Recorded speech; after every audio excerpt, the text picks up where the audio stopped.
સુરતમાં મોડી રાત્રે સોશિયો સર્કલ નજીક આગની ઘટના બની હતી। નિર્મલ હોસ્પિટલની બાજુમાં આવેલા જીવનજ્યોત એપાર્ટમેન્ટના પહેલા માળે આગ લાગતા વિસ્તારમાં ભારે અફરાતફરી મચી ગઈ હતી।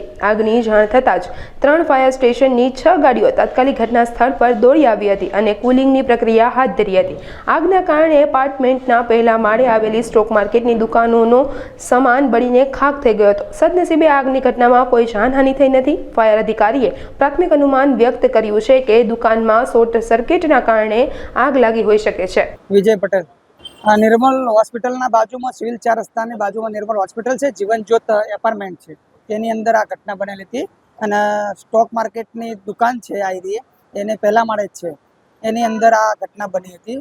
शॉर्ट सर्किट लगभग शॉर्ट सर्किटना कारणे बनाव बनेलो छे। एसी અને પંખા ને બધું હતું એની અંદર લાગેલું હતું। શટર અમે લોકો આવીને પહેલાં શટર તોડી નાખ્યું। શટર તોડ્યા પછી અંદર જોયું તો સ્મોક વધારે હતો। પછી બીએસ સેટ પહેરીને અને અમારા માણસો અંદર ગયા। અંદર જઈને પછી પાવર સપ્લાય બંધ કરાયા પછી અમે અંદર જોયું તો એસી અને શોર્ટ સર્કિટની અંદર પંખો ને બધું હતું। કોઈ જાનહાનિ થઈ નથી। લગભગ 8:25 આસપાસનો કોલ હતો। મજૂરા ગેટ, નવસારી બજાર અને માન દરવાજા લગભગ 20 થી 25 અમારા કેન્ડિડેટો અને ઓફિસરો આવેલા।